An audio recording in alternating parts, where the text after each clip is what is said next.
Minta restu? Apa kalian ini masih waras?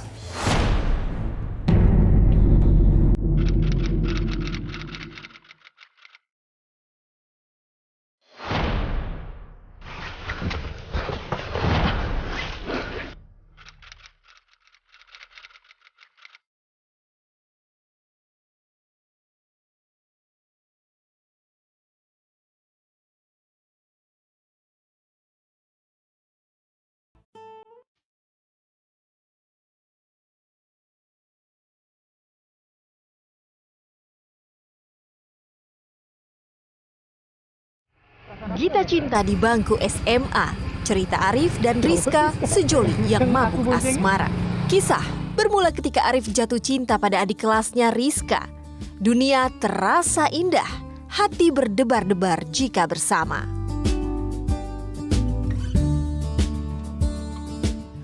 Tahu nggak kalau di sekolahan itu ada eskul baru? Ekskul apa itu? Apa sih itu kayak? Namun ada satu kendala, Rizka putri seorang pejabat daerah, sedangkan Arif hanyalah orang biasa. Ya udah apa? Status sosial mereka jauh berbeda, apalagi soal rupa. Ini sudah sore, Mak. Ayo masuk rumah. Assalamualaikum, Om. Kenalkan, nama saya Arif, Om. Kamu harus hati-hati. Iya.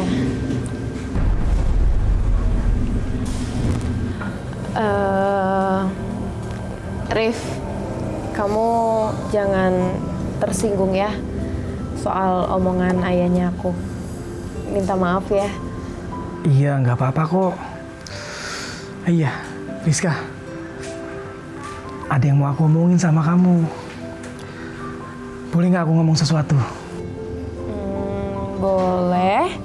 Mau ngomong apa? Kamu mau nggak jadi pacar aku? Aku mau kok jadi pacar kamu.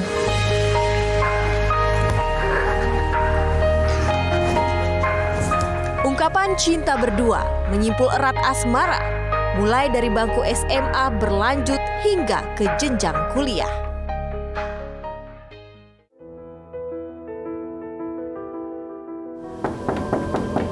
Awalnya dikira Arif dan Rizka hanyalah teman biasa. Belakangan ayah Rizka, sebut saja Bintoro namanya, seolah baru terbuka matanya. Assalamualaikum, Om. Misi. Perawakan Arif tidak elok di matanya, tidak sepadan dengan putrinya. Misi, Rizkanya ada.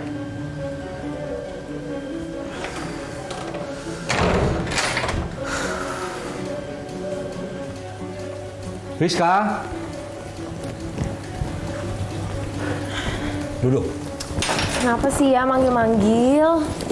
Kamu itu ngapain sih deketin dia? Hah? Apa yang kamu lihat? Ganteng juga enggak? Kenapa juga kamu nungguin orang yang nggak jelas seperti itu? Ya cukup ya. Aku itu suka sama dia dan aku udah nyaman sama dia. Dengar nasihat ayah sebelum terlambat. Kamu itu cantik, jadi kamu harus cari yang sederajat sama kamu. Yang sederajat sama kita. Aku pamit. Rizka, tunggu Rizka. Dengar nasihat ayah. Rizka! Rizka! Walau mendapat penolakan, Arif dan Rizka terus menjalani hubungan. Bahkan sejoli bertekad naik ke pelaminan.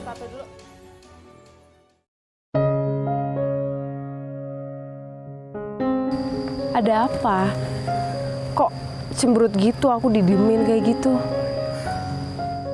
Kamu kan udah ketemu ya sama keluarga aku. Dan kamu juga tahu keluarga aku nggak sekaya keluarga kamu. Iya, terus? Ya, kalau kamu ngerasa kurang srek sama aku rela kok kalau misalkan kamu mau mundur. Minder akunya. Rif, aku itu beneran sayang sama kamu. Dan aku beneran suka sama kamu. Aku gak peduli asal-usul kamu, kondisi keluarga kamu. Aku gak peduli soal itu semua. Udah ya, kamu jangan bete lagi kayak gitu. Makasih ya.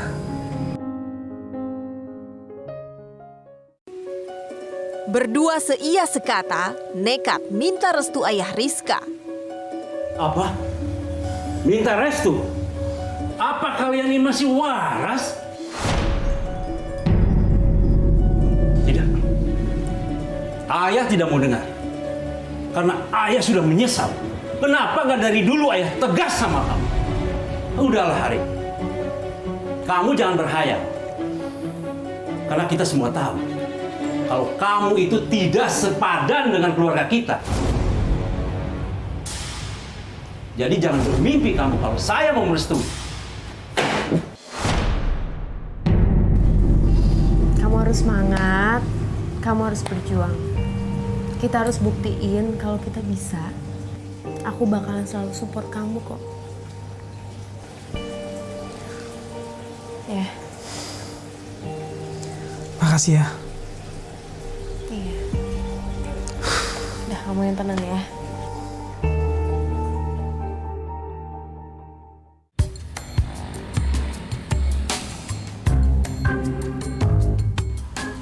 Tujuh tahun berpacaran, Arif memilih jalan pintas demi lanjut ke pelaminan. Rizka, coba kamu lihat deh. Si Arif datang bawa mobil. Mau mobil? Itu mobil dia apa mobil sewaan ya? Ntar deh, coba aku tanya. Bentar ya. Mobilnya siapa? Tumben. Sejak Arif membawa kendaraan, sikap Bintoro ayah Rizka berubah kemudian. Sebab dikiranya nasib Arif banyak kemajuan. Walhasil, restu sang calon mertua pun kini dalam genggaman.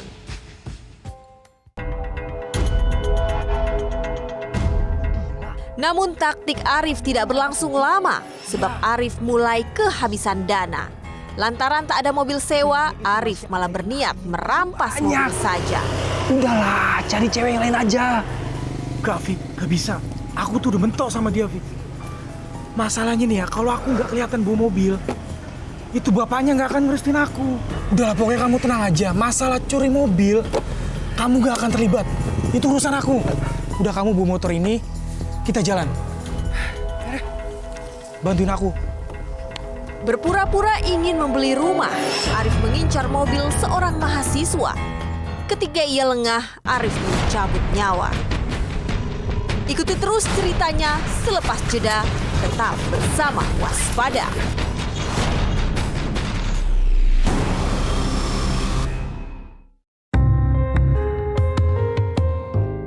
Siasat jahat Arif sepenuhnya terencana. Adalah galau Wahyu Utama, mahasiswa Fakultas Keguruan dan Ilmu Pendidikan Universitas Jember, dijadikan target mangsanya. Alasannya sederhana, yakni kondisi mobil korban terbilang gres dan mewah.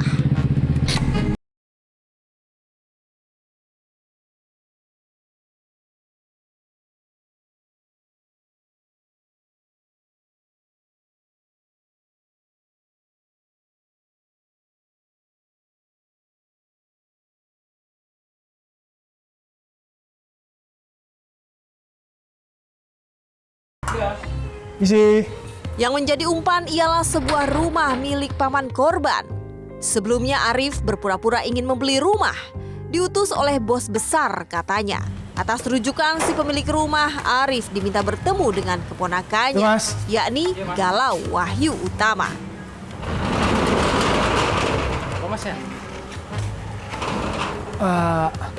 Gini mas, saya udah coba hubungin yang punya rumah ini. Katanya saya di sini bakal ditemuin sama ponakan ya. Kebetulan saya pengen ngajak bos saya sih, biar nanti dijelasin detail harga sama kondisi rumahnya loh mas. Oh gitu ya, kebetulan saya ponakannya di sini. Sebentar saya coba cross check dulu ya. Ya boleh mas, silakan.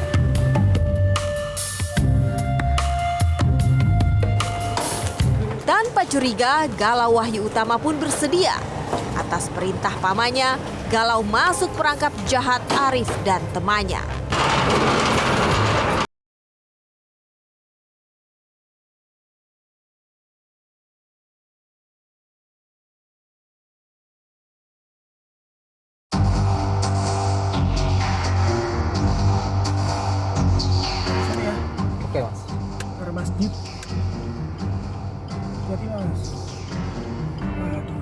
mobilnya ya. Untuk sekian lama mereka hanya berkeliling tanpa arah. Galau mulai curiga. Sementara Arif masih berpura-pura sibuk menghubungi bosnya. Bikin jalan aja dulu ya Mas ya. Padahal Arif mencari lokasi sepi untuk melancarkan aksinya. Mana Mas? Hati-hati.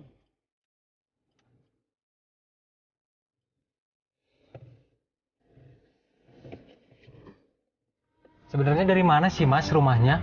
Rencana jahat Arif berada di ujung tanduk.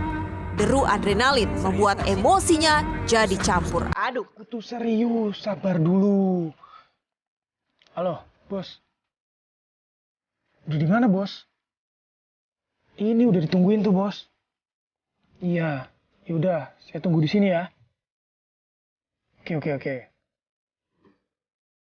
Tuh, Mas, dikit lagi nyampe, Mas. Tunggu ya. Pada masa penantian, Rofiki mulai terlihat ragu serta ketakutan. Situasi yang mengancam Arif Rahman. Lantas tanpa pikir panjang, Arif langsung mengganyang.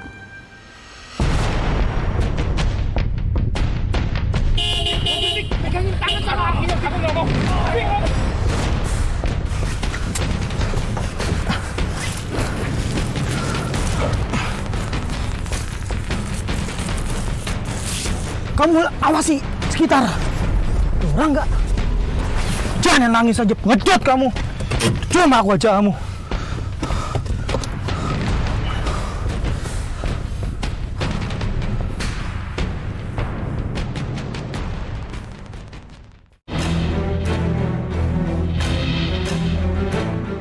Sepanjang hari, Arif dan Rofiki berkeliling mencari lokasi yang sepi. Dalam kondisi panik serta ketakutan, mereka belum menemukan lokasi untuk membuang jenazah korban. Pakit, taruh situ aja tuh. Hingga akhirnya mereka menemukan sebuah bangunan tua. Untuk menghilangkan jejak dengan sempurna, Arif berniat membakar jenazah Galau Wahyu Utama. Sungguh celaka.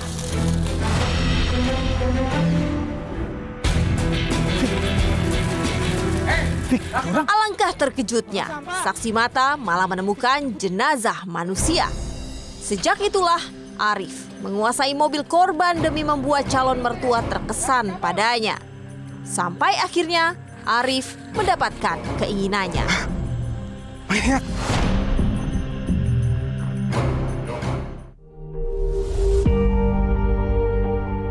Setelah mengganti plat nomor polisi, mobil korban yang dikuasai Arif digunakan setiap hari. Status hubungan Arif dan Rizka kini jauh berbeda, sebab keluarga Rizka mulai menerima dirinya. Ditambah penyelidikan Polres Jember terkait Galuh Wahyu Utama pun berjalan lamban dengan alasan minimnya saksi mata juga petunjuk di lapangan. Boleh. Kamu sibuk gak? Enggak lah, kalau buat kamu aku nggak akan sibuk. Masa? Iya. Om. Hai. Rizka, Iya. Arif. Kalian kan pacaran sudah cukup lama ya? Kira-kira 7 tahun kan? Iya, maksud saya beginilah. Buat apa lama-lama lagi? Ya kan lebih baik kalian segera tunangan aja. Ayah serius? Iya, serius. Alhamdulillah. Makasih loh Ayah. Iya, sama-sama. Gimana Arif? Kamu sanggup? Insya Allah sanggup, Om.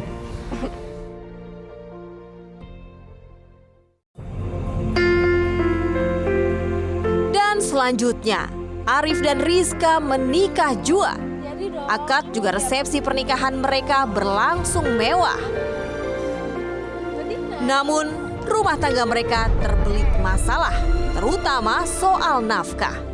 Sebab ternyata modal Arif untuk menikah berasal dari uang pinjaman teman-temannya, seperti neraka di dunia. Loh, kamu habis dari mana sih, Mas? Terus masalah tunggakan uang pinjaman menjadi beban berkepanjangan. Rizka mulai kehilangan Arif Rahman yang berjibaku mengatasi tagihan cicilan. Mas, kamu mau merantau kemana? Rencana aku mau ke Bali dalam waktu dekat ini. Arif sebenarnya malu pada mertua. Ia ingkar janji soal nafkah. Terlebih lagi, para penagih utang terus memburu dirinya. Arif pun terpaksa merantau keluar Jawa. Ini uang 3 juta buat ongkos kamu sama pegangan kamu di sana. Loh, tapi ini kan jatah bulanan dapur kamu. Aku nggak tega loh. Udah nggak apa-apa, ambil aja. Kamu gak usah khawatir, aku baik-baik aja.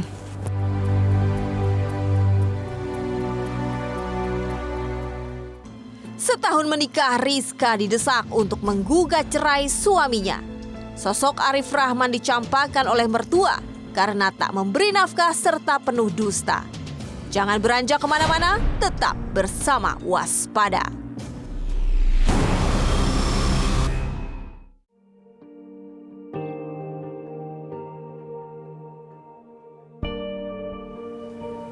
Rizka tak mau durhaka, juga tak mau padamkan cinta.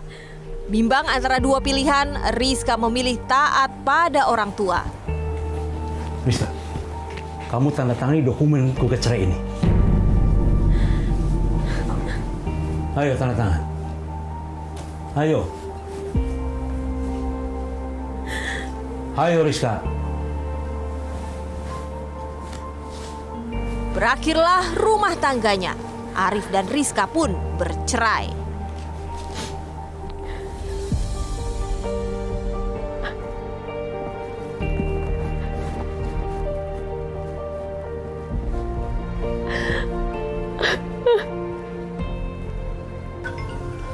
Istri aku. Ya, halo sayang.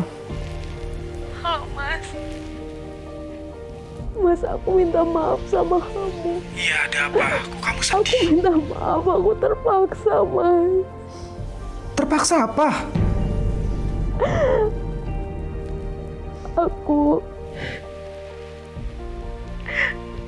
Aku sudah menandatangani surat gugatan cerai.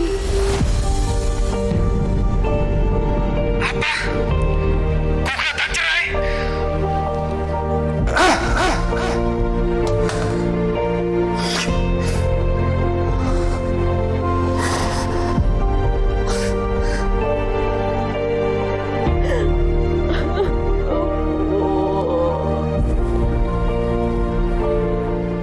Ibarat sudah jatuh tertimpa tangga, Arif kini semakin menderita.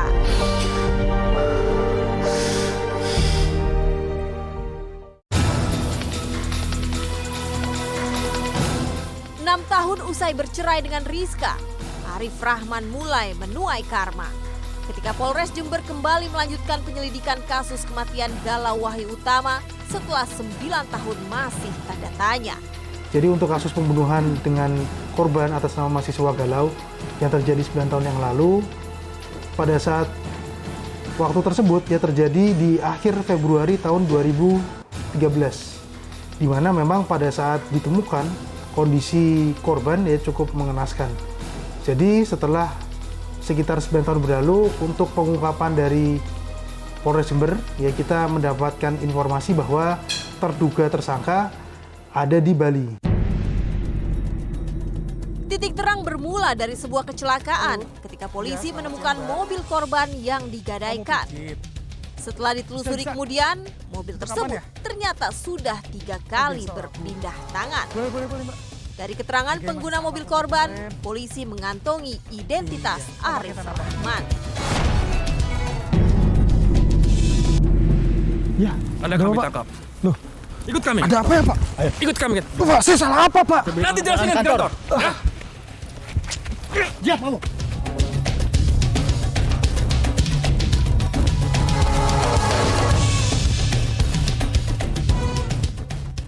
Setelah Arif Rahman, Rofiki ditangkap kemudian.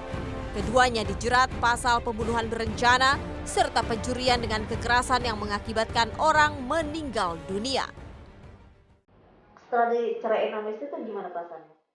Ya hancur Mbak, maksudnya apa Mbak ya, saya merasa saya selama 7 tahun itu memperjuangkan sesuatu yang sia-sia. Jadi saya mengorbankan kuliah saya sampai nggak keurus. berjuang selama 7 tahun mati-matian cuman untuk dia. Terus mau nikah pun saya sampai salah jalan seperti itu. Pun ancaman hukuman mereka maksimal hukuman mati jua. Untuk keluarga korban yang sudah saya bunuh, dimanapun kalian berada dan siapapun kalian, saya selaku orang yang membunuh anak atau keluarga kalian, saya mohon maaf yang sebesar-besarnya